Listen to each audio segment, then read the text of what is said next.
to White, over to Caruso for the lead! Time here, turn up the 18! Woo! Hello and welcome back to the Sea Red UK podcast, where quite simply, it's Chicago Bulls thing. This podcast is part of the Fans First Sports Network, so if you're listening, rate, review, subscribe, helps us out and ensures you don't miss another episode. And if you're watching on YouTube, make sure you subscribe, give it a thumbs up and leave some comments down below. We will reply to them and we like to know people's opinions. I'm Matt, and as usual, joined by Neill. How are we doing, Neill? I'm pretty good, thank you very much. After a few wins and a few more games to look forward to. How are you? I'm all right, actually, considering it's the night after a game and all that. I'm feeling quite refreshed. This current schedule's quite a friendly one, isn't it, really? The 11 p.m. or half 11, whatever they are, midnight tips, they're quite good. Obviously, we didn't record an episode last week. We were on with the English podcast starter last week. If you haven't listened, go find that. Like I say, with the English, I was on there talking all about Bulls. We did try to squeeze an episode of our own podcast in at the end of the week, but you were busy. Was it your birthday? Something? Yeah, something like that. Yeah, no, it was my birthday, and thank you very much, by the way, for putting it on the socials and telling everyone that I was 21. Yeah, I wish. Been a long time since I've seen 21. Yeah, you had like a long weekend of celebrating, really, didn't you? Well, birthday to be into fair, St. Paddy's Day. Yeah, you see, St. Patrick's Day is such a big deal over here, of course, and my birthday's so close to St. Patrick's Day. My birthday's so close to St. Patrick's Day that it was always a great thing growing up because, everyone would always want to go out Patrick's Day weekend. And so I used to just lump my birthday in with it. And so people would always be up for kind of going for a few drinks and that. But yeah, when St. Patrick's Day actually lands at the weekend, like it did this year, and my birthday was just a few days before it ended up becoming like 3 or 4 days of sauce, really. So, yeah. Hence why we didn't get an episode out. Yes. By the way, can I just take this moment to say something that really bugs me? And this is kind of aimed at our American listeners more than anybody else, but it's just one of those little bugbears of mine that I just have to get it off my chest, right? And that is, it's St. Patrick's Day or Paddy's Day. It is not, has never been, and never will be Patty's Day. Never. Okay? Trust me. I live in Ireland. My entire family is Irish. And I can tell you now, it will never be St. Patty's Day. Anyway, moving on. Glad just got that off my chest. Fair enough. At least you get to celebrate yours. Not like here in England. This is true. But there's been a push in recent years to try and get St. George's Day as an actual national holiday, isn't there? Yeah, but we're not allowed to celebrate things, are we? We're not allowed to be patriotic in this country, so... You're not? No. It offends too many people. Royal family, don't you? God. No. It offends too many people, so we'll move on before we... Okay, fair enough. We do offend too many people. Before we upset people, yeah. Okay, fair enough. So, yeah, obviously, I can't remember the last game that we covered, but last night we got to 1 below 500 with a win over what everyone was describing a depleted Portland team. Mm-hmm. But it was a depleted Bulls team, further depleted by having half a Caruso out there through most of the game. And true. It's... Yeah, it's not ideal giving up a 16-point lead. Was it 15 points at the start of the fourth as well? Yeah. But that's what Bulls do best, isn't it? They keep us on our toes and on the edge of our seats watching the games. Competitive. Yeah, and clutch, because we know we need clutch. So. Do you know, that's actually probably the C word that's more accurate. Rather than continuity or competitive, the C word that seems to actually fit this team is clutch. Because the number of clutch games we have is the most in the NBA. we've got a pretty good record in clutch games too, and we've got the most clutch player in Demar as well right now. Yeah, he's front runner for that award as well, isn't he? Yeah, in its yeah. second year of existence. Uh-huh. Yeah, so obviously we're not going to go over too many games. Well, not any games, to be fair. We're going to just go into the race to 500. And because that's pretty much where we're at in it. Mm-hmm. Like I just said, one below 500 at the minute, and it's been eluding us for far too long now. Yes. Not even just this season, is it? It's no, unfortunately not. Because obviously we started the season with a loss, and well, we were below 500 for most of last season as well, weren't we? So Yeah. A question I did hear on, I think it was Bulls Talk at the start of the week, or back into last week. I'm confused what day we're on. Was, is it that important being at 500? Yeah. And I guess that's where I'll start with you. You know, is it important that this team is 500 or above? I think it's a morale thing more than anything else at this stage. It's something that we've kind of given as a marker, and I think it's important to have something like that. So in that respect, rather than looking at this as a, you know, we have to get above 500 because of our placings in the table, because I don't actually think that it's going to affect the standings whether we get above 500 or not. It's not to the point where it makes any substantial difference anyway at this stage with so few games left. But what I do think matters is to finish the season as a winning record or a losing record. I think that matters in the heads of the players and for a lot of fans too. And I think that kind of it breeds that winning mentality, I guess, if you finish above 500. Because let's face it, I think we've spoken about this before. We had such a bad start to the season, but over certainly since Christmas anyway and onwards, we've had a winning record. We've had an above 500 record. That's why we've managed to get back up to where we are, because we had such a deficit at the start of the season. To actually come back and be at 500 at this point means that we have improved since the start from the season. We've had to in order to make up that deficit. So I think in that respect, for the players and for the fans, and just to give a good finish to the season, it's important in that respect. But in regards to the standings, I don't think it makes enough of a difference for it to really matter. Yeah, I mean, I think even if we are 500 and above, we're still going to be that 9th seed. Yeah.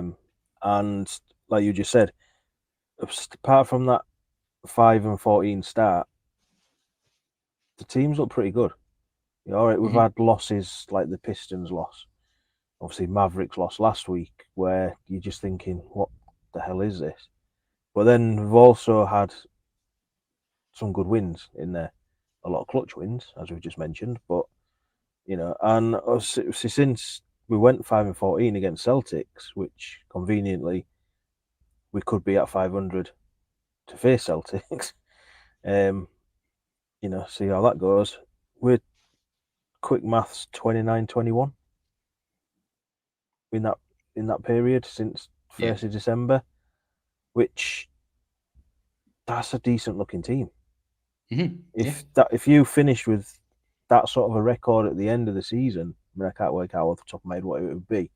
What are the 8 above? So you'd be what, 40 something, 30 something? I don't know. Can't work it out quick. Nobody told me there'd be math. Exactly. Yeah, so that would be a successful looking season. That would probably be this current Bulls setup most successful season, I think. Good, like, was it 46 wins we got in when we got to the playoffs?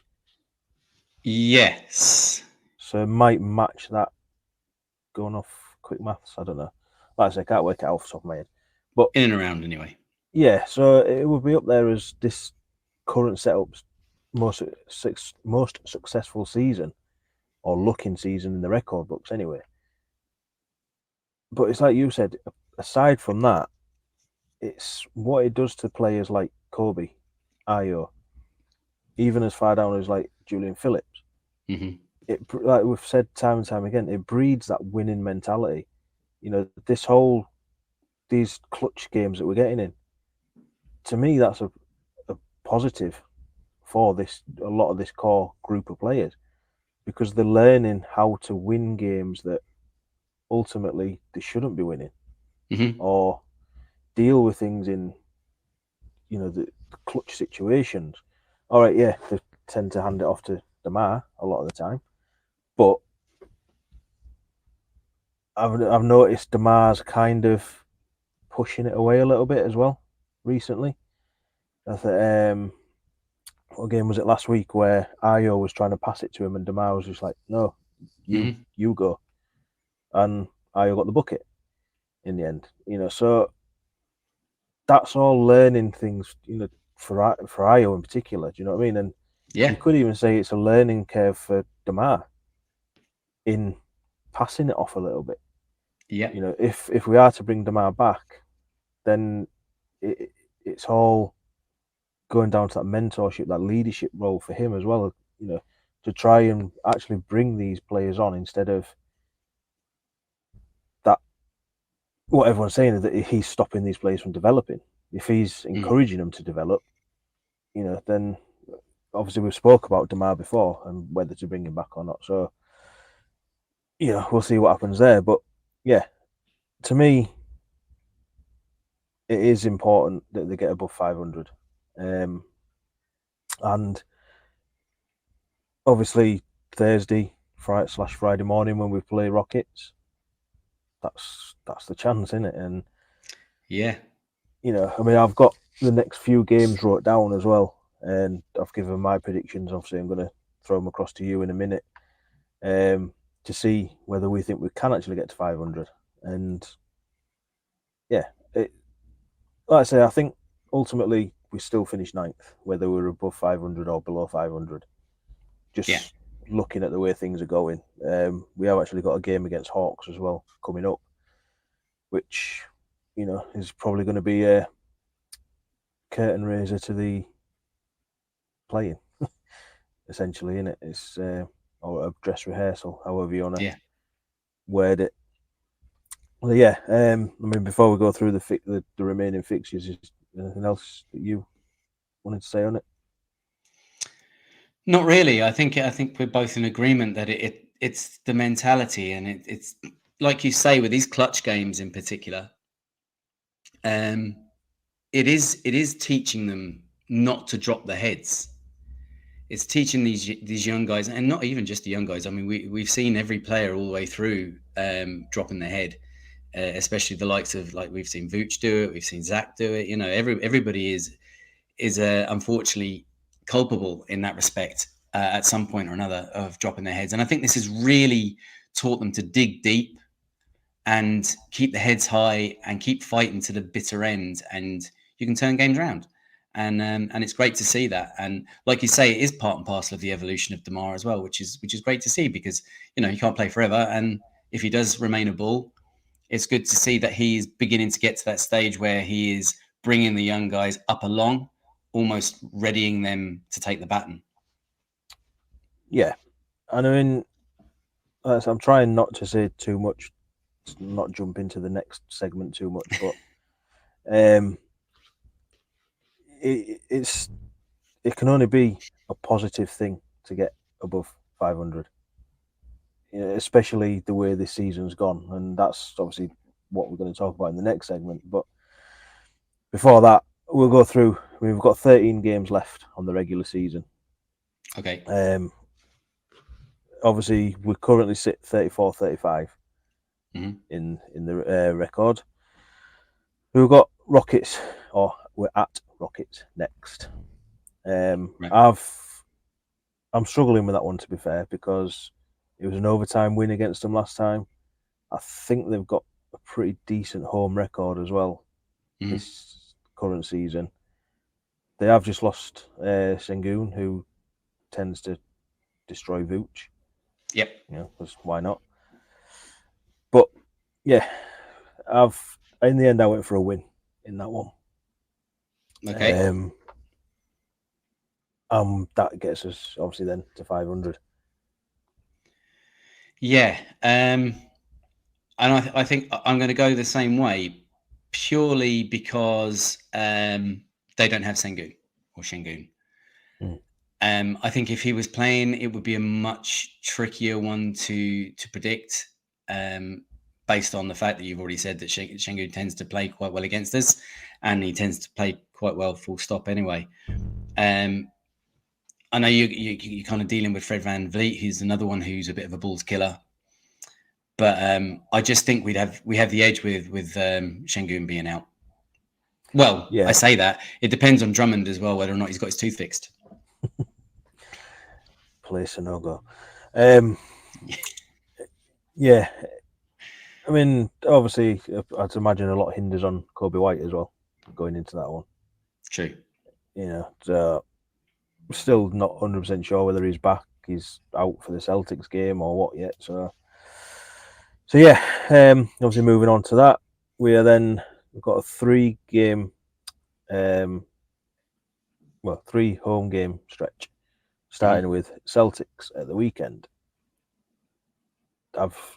Best team in the league. They might start resting players. I know Tatum didn't play last night.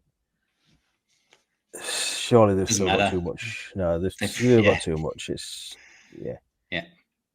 So they can afford to rest 2 or 3 players and still beat us, I think.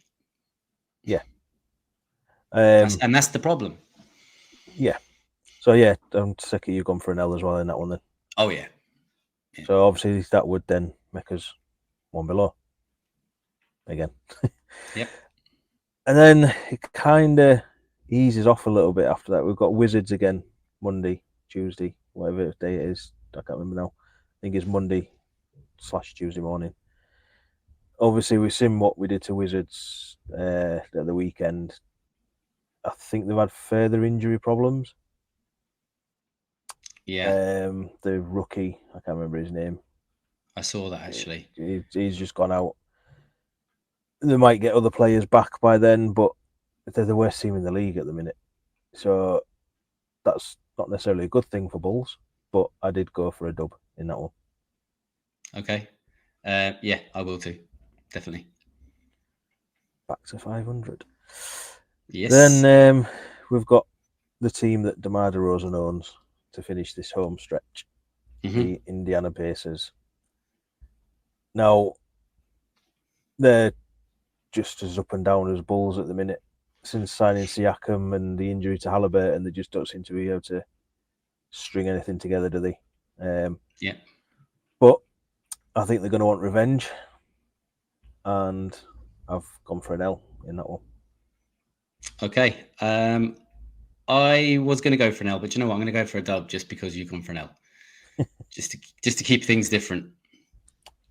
And then after that, we've got a couple of games on the road. First up, the Nets. Obviously, 11th seed at the minute. Doesn't look like they're going to make the play-in. Seem to be able to win the game and then lose 2, 3, whatever. They're like Bulls, to be honest, but yeah, a bit worse. But I have gone for a win. We lost to them last time, didn't we? I think at the start of the season. Yeah, we've lost a game to the Nets, yeah. Yeah. Yeah, because they were doing quite well at the start, weren't they? I think, and then they were. Dropped yeah, off. they were definitely, but not so but much recently. Yeah, I've gone for a win. It's not necessarily a must win, but that kind of says we're above you. Don't it? Do you know what I mean? If you get that win, you gone for a win as well? Yeah, I will. I'm going to go for a win on that one, yeah. And then that is followed by a trip to Minnesota to face Timberwolves, who we did obviously beat last time. They've just lost Cat as well, haven't they? Yeah. Was it season ending or was he back for the playoffs? No, I think what I read was season ending or indefinite I think I heard. Yeah. But then you do see Ant just absolutely destroying people.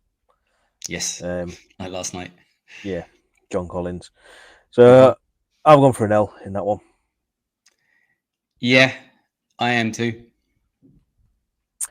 And then this is where it starts to get a little bit interesting. Obviously, I'm taking into account with these next few games that teams that are already know where they are start to rest players. Yeah. You know, the teams that are tanking continue to tank.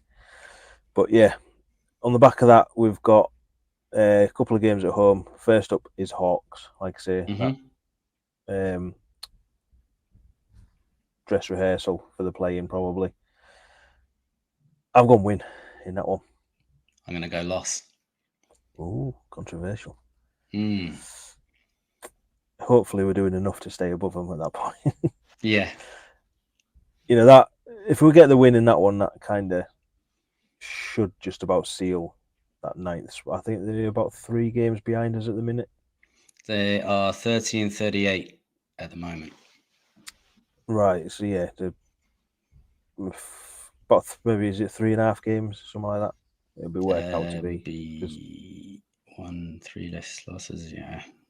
Yeah. Without pulling it up on the actual standings. Hang on. But yeah, I mean, I know they lost last night to 3.5. Yeah, 3.5. Yeah, I know they lost last night to Lakers.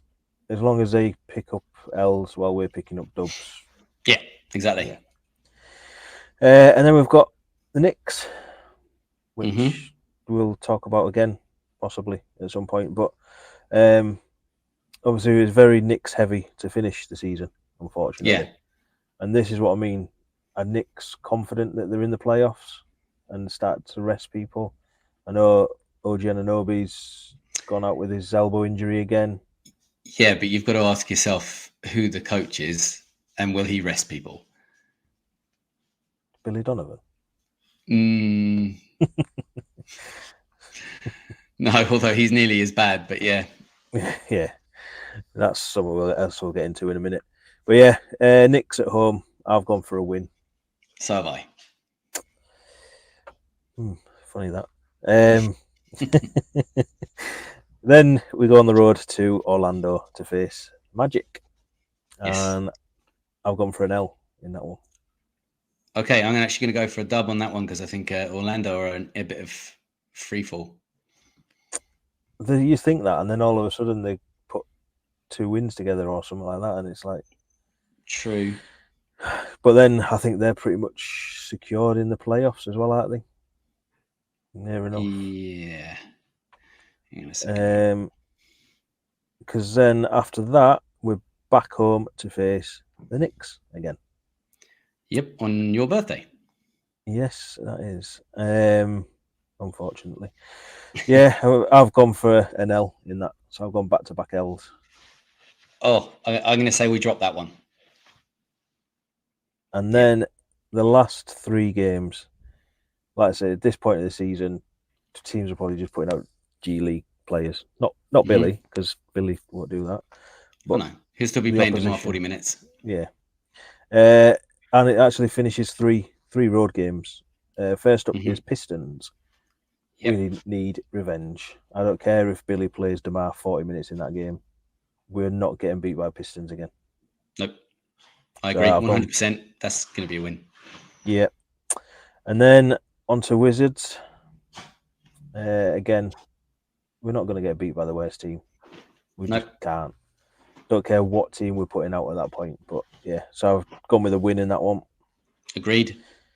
And to finish the regular season, we're on the road to New York again to face the Knicks. And I've actually gone with a win in that one as well. Because I think at that point... I think we'll close out with a loss. I just think that Knicks will be resting far too many people. Ready for... Yeah, see, I just don't have any faith in Tom Thibodeau resting anybody at any point, regardless. I think it might be player enforced rest. Perhaps. My shoulder. Yeah. Oh, I stubbed my toe getting out of the shower. So yeah, obviously, on my predictions, I've gone 8 wins, 5 losses, which would finish the season with 42 and 40. So we would finish above 500. Hmm. Let me just quickly count yours up while you talk amongst yourself. Yeah. Okay. It'd be interesting to see this actually because I wasn't totting it as I was going along. So just You've actually gone the same as me. It's slightly different way, but 8 wins, 5 losses. okay. So I haven't finished above 500 as well. Yeah, 42 and 40, Okay. which I'd be happy with that. I would too. I would too. Yeah. So, speaking about being happy, on to the next segment. Now, and obviously, as we've said before, a lot of negativity around certain aspects of this season, Yeah. and rightly so. Last few episodes, we've tried to put a positive approach to certain things and look for the positives in this season. So, what I'm going to do is I've gone right back to the start of the season, and I'm going to throw something at you that people would say is a negative to see if you think it is a negative or you can put a positive spin on it. Okay. And if needs be, I'll drop my opinion in as well. So, first up is go all the way back to the free agent signings of Javon Carter and Torrey Craig. A lot would see the negative because they weren't big enough. What's your take? So are you asking me to try and turn the negative into a positive, or just want No, my I'd, just want my no. genuine take? If you think it's a negative, then say it's a negative. But if you can put a Okay. positive spin on it, Right. then go for it. Okay. I didn't necessarily think that it wasn't big enough or was, it was sufficient or whatever. They put themselves into a position where it was probably about the best they could do with the situation that they'd left themselves in, right? As in the front office. I was reasonably excited about the idea of Javon Carter. I was a little bit less excited about Torrey Craig. I know you were quite hyped about Torrey Craig from the start, and I should have listened to you because Javon Carter, although I think you were quite interested in Javon as well, but Torrey Craig has certainly been everything I hoped he would be and more. I've been very impressed with him. He's brought an awful lot to us when he's been healthy. Unfortunately, the negative about Torrey Craig is the fact that he has battled a few injuries and has missed a few games. But when he's out there, he is a difference maker. So I think that's definitely something positive to take out of that. Javon Carter, on the other hand, has majorly underperformed from what I expected from him. I mean, we expected him to be a tenacious defender and transition three shooter, and he has not really been either of those things too much. Small spurts from 3-point range, but I haven't seen the tenacious defense that I kind of expected him to be, this little pit bull on defense, and I haven't really seen that. So I'd say it's kind of a 50-50 split for me. Javon Carter has definitely been negative and has underperformed to what I hoped he would be. And Torrey Craig has overperformed on what I expected from him. So I'm going to go straight down the middle of that one and split it with a fence in the middle. Yeah, see, I'll probably shock you. I'm going to say it's a negative. Okay. As you said, obviously, I was hyped about TC. Yeah. And I remain like that. I do, I've wanted him to see him on the court. I've said that all along, and I had him down to be our unsung hero. Mm-hmm. The reason I'm putting it down as a negative is because of the injury, or the injuries, should I say? So, I mean, obviously, that's not on AK. You didn't sign him to be injured. No. But when you look at it as a whole, it just looks like a negative to me. And everything you've said about Javon obviously just adds to that. Yeah. So, next one, obviously, start of the season, we went 5-14 in the first 19 games. I think it's pretty clear which one that one is. Yeah. Yeah, I don't even think you can put a positive spin on that. Since that, you could play positive spins, but that initial, to me, that initial sort of spell is why everybody is so negative about this Bulls team. Yeah, it's true. And it kind of painted a picture of this team around the league early on. And I'm not so sure it's a reputation that they've managed to really shake off until very recently. I mean, they spent the majority of the season kind of being looked upon as this subpar, mediocre team. Now, I'm not saying they're too far away from that either, but like I said earlier on, in order to have got back up to the position that they're in now, they've really turned it around. And until you actually kind of sit down and do the maths and crunch the numbers on it, you don't realize how much they've turned it around. And if they'd been playing at the start of the season the same way as they've been playing since December, like you said, what would we be? What a 40% team, 60% team, maybe? Yeah, Certainly like be above 500 anyway. 44, 45 win team. Yeah. You So know, you well above 500. even if that at that sort of time we'd have gone near enough 500, you know, obviously we'd be above 500 now. And Yeah. with the remaining games, as we've just done, we'd stay above 500 and well Yeah. above 500. So, you know, a positive you could take from it is obviously to see how much we've improved. Right. Not that people see it that way, but this current, what we're looking at now, this current setup, this current roster, isn't a 5-14 team. It's a, No. whatever I said it was, 29-21 team. So, yeah, obviously at that time started the Zach Levine trade saga. Positive or negative? The saga itself, Yeah, I think this is probably one that you might find a bit of a strange answer, actually. But I actually think it's a positive thing because with Zach being out, it allowed the other players in the team to start to evolve their game and start to step up. And I don't think we would have seen what we've seen from the likes of Kobe and Io if we'd had Zach fit and healthy for the whole season and happy to be here. Yeah, well, my next one was going to be the Zach Levine injury and obviously going out, but you just mentioned that. But obviously, just talking on the trade, the rumours, the whole is he going, is he not going? It seemed to bring the team together.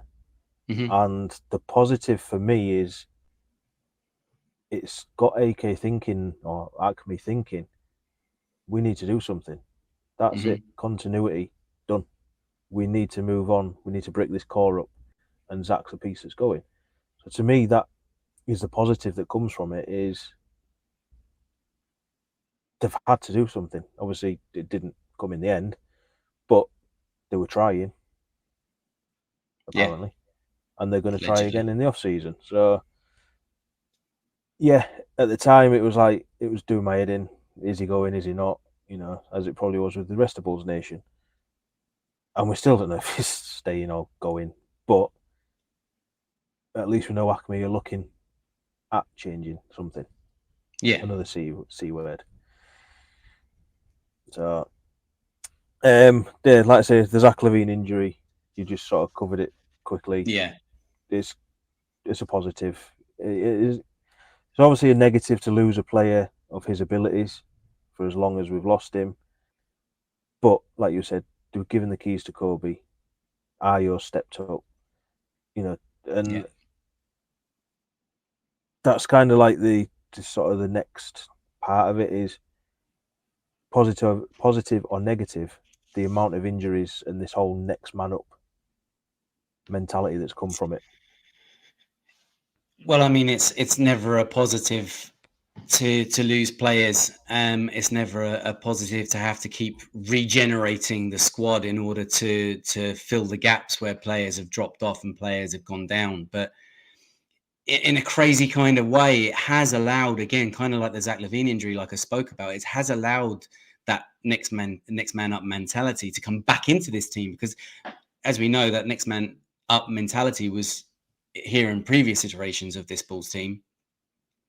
And I like the thought of the next person that comes in, you know full well that they're going to fight for the team because they seem to genuinely love being here. You know, most every player apart from Zach maybe at this stage.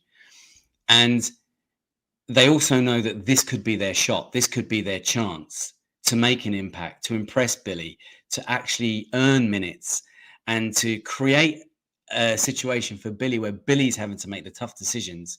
What does he do as players come back healthy with the players that have filled in the gaps in the meantime because they've actually performed, or for the most part, they've performed? Like, I mean, if these injuries hadn't happened, we wouldn't have, now maybe I'm jumping the gun again, but we wouldn't have been able to see the likes of OB and Julian Phillips come into the rotation as much as they have. Even DT wouldn't have got as many minutes as he's had. And I think that's all positive in that respect. But obviously losing your core players is a negative thing, and it's hard to spin it into a positive. But if there is a positive to take out of it, I would say that's it. Yeah, I'd agree. I mean, obviously, it is a negative to lose the players, but to me, the biggest negative is the way we've lost them. The way that it's put out, they'll be reassessed in a week, Yeah, and then a week comes and it's like we still don't actually know what's going on. Or yeah, season-ending foot surgery, and because that's kind of where we're at with Julian Phillips at the minute. Is, are we going to see him again? I want to see him again because, as you just said, he was getting the minutes and it was unexpected. But it'll be reevaluated in 2 weeks. He's in a walking boot. It's meant to be a foot strain. I know. Surely, the way you deal with a foot strain is just don't walk. Why do you need a walking boot on it? You know what I mean? Just But rest. unfortunately, this seems to be the Bulls' MO, doesn't it? You know, a player is out, they're injured, reassessment in 1 to 2 weeks, 2 to 3 weeks, whatever it is. And then, oh no, they're progressing well, everything's going as we hoped. And then all of a sudden, whabam. Oh, actually, they're done for the next 6 to 8 weeks. You're like, what? I mean, Yeah. when we were talking about Patrick Williams prior to the news coming out that he was pretty much done for the season, we were saying how there'd been nothing otherwise, and it was being what was reported, because it was the information that was being passed on to the beat writers and such, was that Pat was slowly progressing, but he was going to come back. He was going to come back. Then all of a sudden, no, he needs surgery on his foot. He's done. And that seems to be, like I say, that's the Bulls' way of doing things, and it's not really exactly. I don't think it's good business personally, but I think they should be a little bit more transparent with people. Yeah. Well, even the Zach one, and didn't they say there was a bit of floating bone in his foot? Yep. But he played his whole career with it, and all of a sudden it's just flared up and been too painful. Mm-hmm.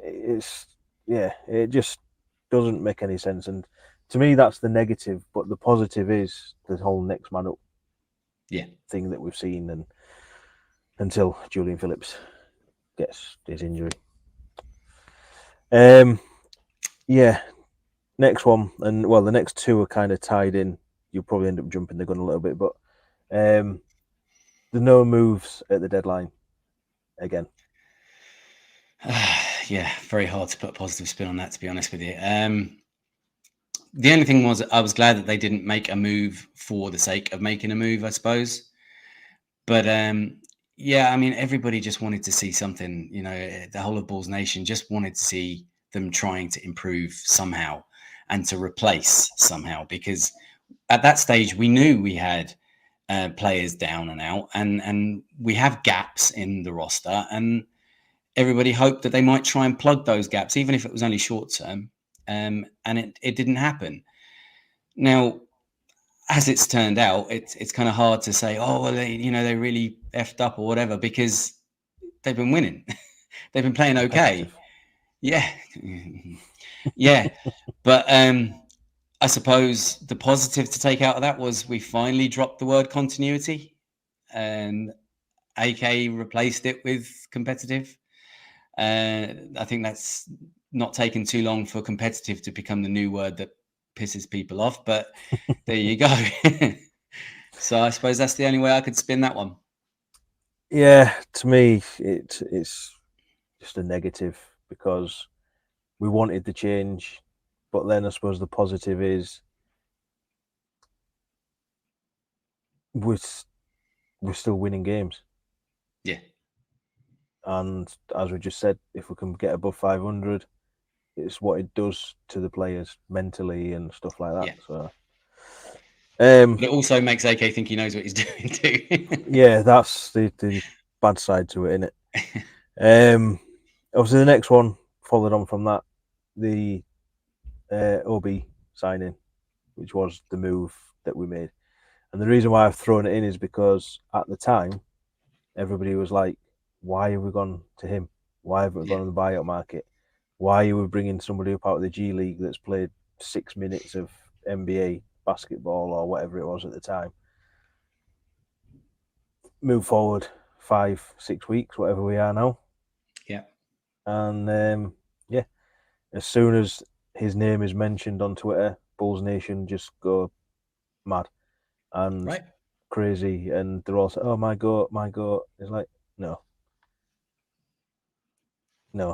that, yeah. And we've got the receipts. Yeah, we've got the receipts that prove it. We've been there from the start with him. Yeah.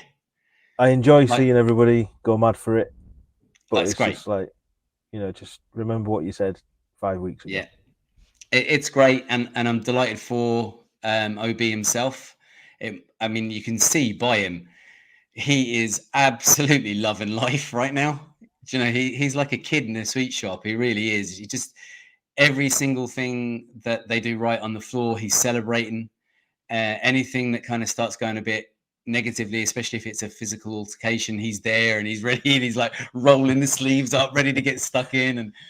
And I mean, we said it at the very start of the season, because, like, when we heard about him, we looked into him, and we really liked what we saw.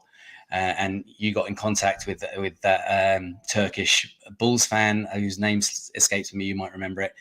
And we were kind of sold this idea of OB that we really liked the sound of. And we said it then. We said, if he gets the minutes, he is going to become an instant fan favorite. And here we are. He is instantly likable on the floor.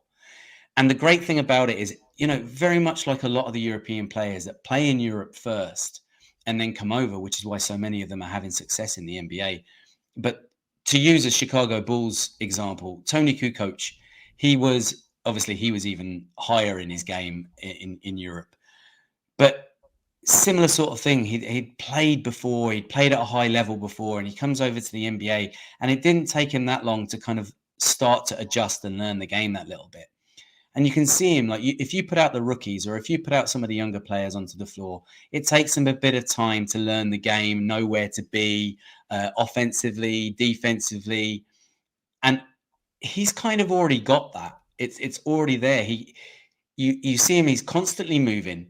He doesn't just run up to a player to close them out. He runs up and he's looking for a big block every time. He's looking for that opportunity to raise the roof, to lift the team, to lift the spirits.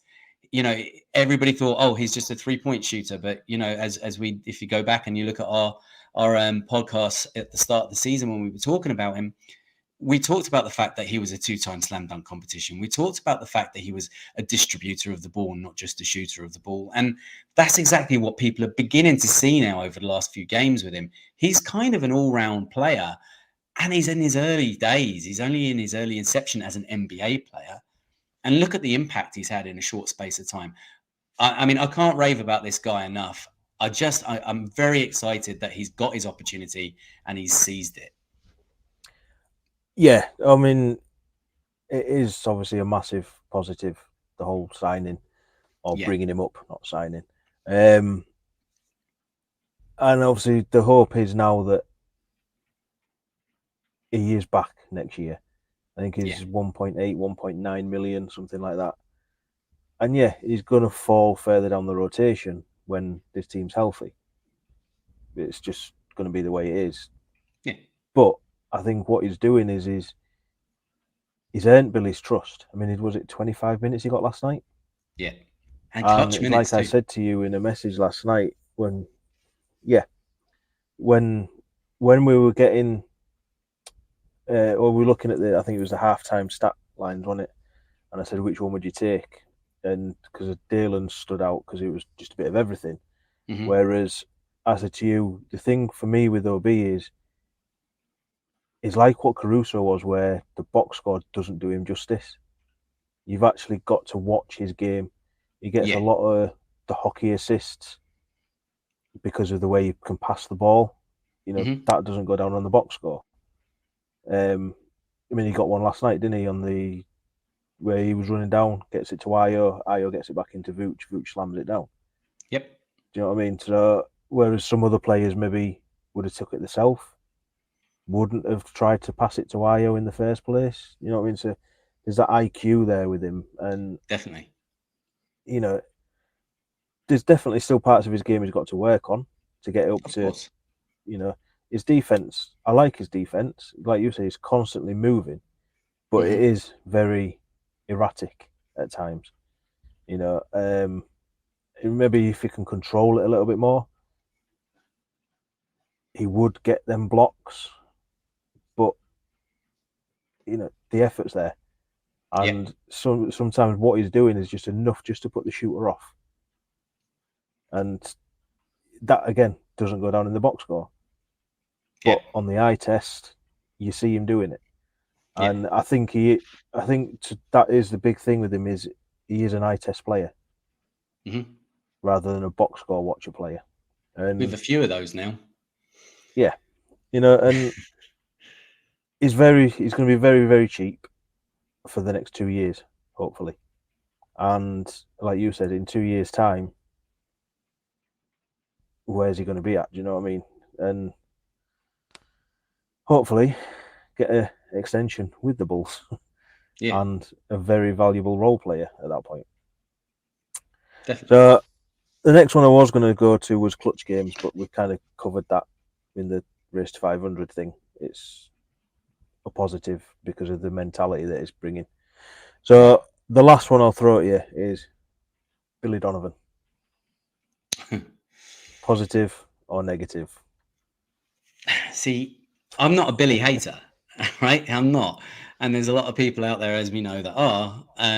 But at the same time, I'm not flying the flag for Billy, saying that he's a fabulous coach either. I think he's doing a pretty good job, and a lot of the time he gets the blame for stuff that's not necessarily his fault. It's more on the players. And in that respect, it must be quite frustrating for him. He's doing what he can, but you polish a turd, it's still a turd, right? And the problem is that people didn't give him enough credit for what he was trying to achieve, I think, a lot of the time. What's happening now is because the team is playing better and because the results are coming a little bit more now, he's able to kind of start running more plays and making more adjustments. And I think you can see that in his game now, which is the positive. The negative is Billy, sit the players down when the game is done, right? It's that Either way. simple. Either way, if we're getting blown out by 20 points or more, or if we're up by 10 to 20 points or more, well, maybe not 10, 15 or 20 points or more, rest your players. Rest your players. Sit the starters down and let the bench come on. Give them more minutes, give them more experience, keep the development going, and limit damage control.